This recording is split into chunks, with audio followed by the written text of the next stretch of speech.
Well, today we're doing the Periscope interview right here in my office. But before we go and start this, let me just show you very briefly my office. Here's Mr. Freeze, for instance, right at the entrance. Then Jimmy Dean, famous painting. And then it's the Predator. And then of course you come right over here, it's from Terminator 2, the Terminator statue.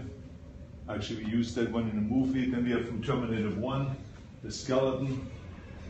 Right here, then you come right into my office here, and here you have a big office, but right on the beginning we have Ronald Reagan and great presidents here, Reagan, Lincoln, and Kennedy. All of them were made and sculpted by Robert Burks, who was one of my favorite sculptors. Then you come over here, you turn around to the fireplace, you see my mother and my father here. They're always watching everything that I do. They still can ask them questions if I'm not sure about which direction to go. But anyway, here we have some fun right here. It's a beautiful painting by Warhol, Russell Means, which I have bought many, many years ago. And then here is usually where I have my meetings. Right here, this is the chair that I usually sit in. Right here. And this is where I conduct my meetings. Louis Cyr, one of the first major strongmen. Here's a picture with me and Gorbachev. This was way back in the 80s. And then come over here. Here's Teddy Roosevelt, sculpture of Teddy Roosevelt. Also one of my favorite presidents. A great environmentalist, Republican, love him. And here's my pool table. This pool table has helped me get a lot of victories and win a lot of games. But I'm not the best pool player in town, but I mean, sometimes I'm lucky. And this is here the trophy display. You have on top here all the bodybuilding trophies. And then on the bottom here you see more awards for movies and entertainment-oriented things or lifetime achievement awards. And this is only like, I would say, 10% of the awards that I have, because the others are in storage because you can't just put everything out. But anyway, I'm very proud of those statues because it was the first Mr. Universe trophies and Mr. Europe trophies and strongman events. As a matter of fact, right here, this was my first trophy that I won at the age of 18 when I won the best built man of Europe in the junior division. So this is where it all began. Anyway, let's sit down and do the interview. Oh, there's an airplane right up there on top, which is an airplane that we used in True Lies, and Jim Cameron gave me that for my birthday.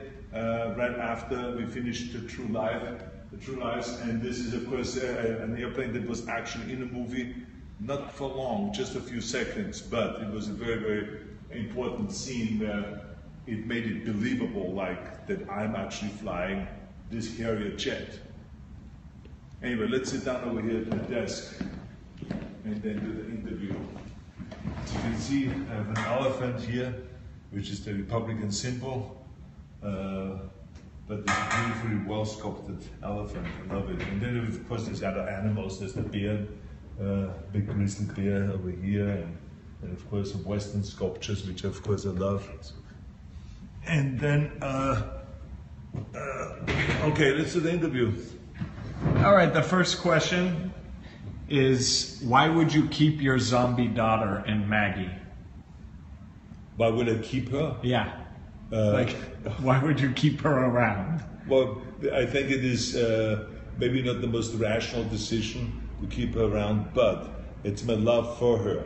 And it's very hard when you have a situation where normally, people will get to a quarantine after a certain period of time, and the police comes, or they just, take her in, the authorities take her in. It just breaks your heart to think about that all of a sudden she's going to be taken in there. And the last week or two, she's going to spend with strange people and slowly deteriorate and die. I just, as a father, could not handle that. And my love was stronger for her, and this is why I kept her at the house until the last second before, the end. Do you think that Maggie would do the same for you if it was reversed and you were the zombie? I think that she made it very clear, when she said that to me. She said, look, don't worry about me. I'm here now to protect you. I want to make sure that you're protected.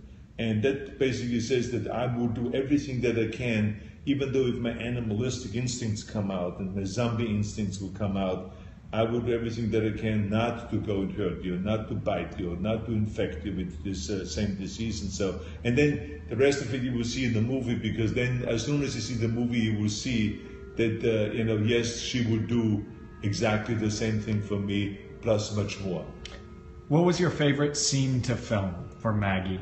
I think my favorite scene was when she came running in after she has gotten, to the point where she became very aggressive, and she kind of started biting and eating more meat and having a thirst for blood and stuff like that.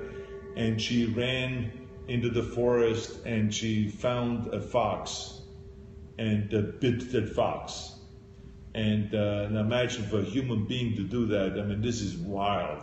And so I saw her coming back from the forest with blood all over her face, and she runs into the kitchen and she's totally confused, doesn't know what to do because of this kind of new kind of aggression that she has gained. And so we run all into the kitchen, my wife and I, and we hold her and hug her. And that scene that played out after that, when we're trying to calm her down, where she comes back to normal and all this, that scene to me was one of my favorite scenes, if not the favorite scene that I've done in this movie, because she was so good. I mean, it's unbelievable, the acting of everyone, and I think that because it was so believable, I just really got into it. How long did Maggie take to film?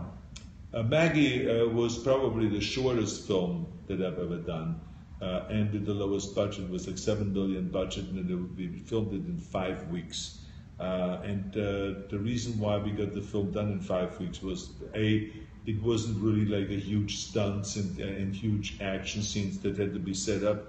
But the most important thing was that the director, Henry Hobson, was just very well prepared, frame by frame, scene by scene, take by take. I mean, he was really well prepared, so that when we got to the set in the morning, we rehearsed, and you knew that by the time we were finished rehearsing, we were ready to shoot. He also, with his entire camera team and every sound team, everyone was ready to film. And we filmed them from that point on all the way to lunch. Sometimes we pushed lunch and filmed it all the way through the night. And I think that because of that unbelievable energy and a smaller group of people, because there was less money around, I think we were moving very fast, and something that you normally do in 10 weeks, we did in 5 weeks. What would your weapon of choice be for the zombie apocalypse?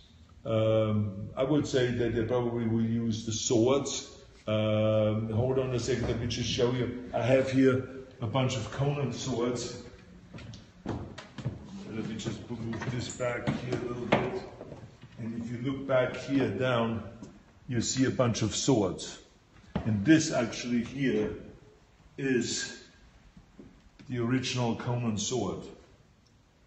So this sword I would probably take and just, boom, put it through someone's heart.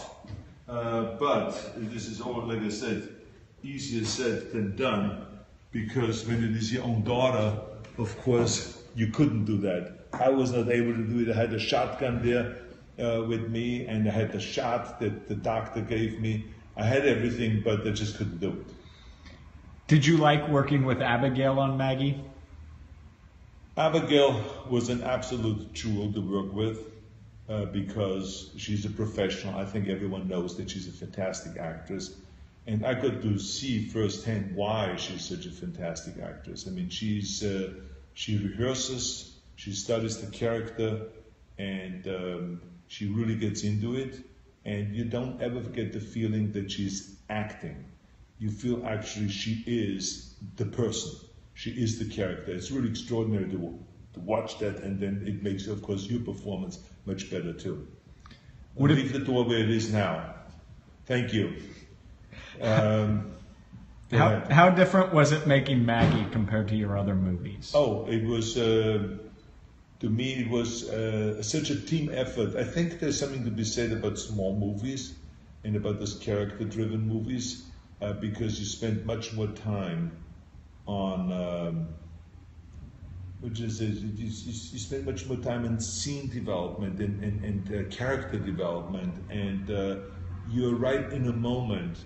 I just really enjoyed doing this movie, and I think it had to do with that we had really terrific actors and a director that was just really mind-blowing with the way he understood the character and the way he directed and everything like that. So I really had a terrific time doing that.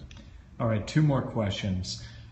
Do you think you'll be interested in doing more lower-budget, serious movies after this? Absolutely. I think, like I said in my interviews in the past, that in the beginning it was all about, climbing up that ladder and making sure that I am the highest paid actor. I was competing against, Dustin Hoffman and Sylvester Stallone and Clint Eastwood and all of those guys climbing up to the top until I became the highest paid actor. And also Jack Nicholson I should put into that category because he was also, on top of that ladder. But now when you have the money, then you have the joy of when you have accomplished that goal. Then you can relax more and you say, okay, now I should really not pay so much attention to money, but pay more attention to the kind of scripts that I get, the quality of the scripts, the quality of the writing, the quality of the directing and orders, and think more about those things and not about the money. And so this is basically how I feel now. So I will be doing more character-driven movies. And someone asked, when does Maggie come out? Well, Maggie is coming out today, right now. As a matter of fact, in the West Coast it is 11 o'clock, so it's 2 o'clock in the afternoon on the East Coast. So it's coming out right now, it's playing there right now. So go and see the movie. And since we're finishing off with Maggie, let me show you so that you're reminded of one more close-up right here on the Maggie poster. Someone's here to see you, Arnold. Hello, how are you? Hey, just talking about this thing. Okay, coming in, Henry. Coming in. This is Henry Hobson. I didn't even know he's coming to visit. Yeah. But he came here probably to drink a glass of champagne, and so I can wish him good luck today, and he can wish me good luck today. That's it. Go and see the movie.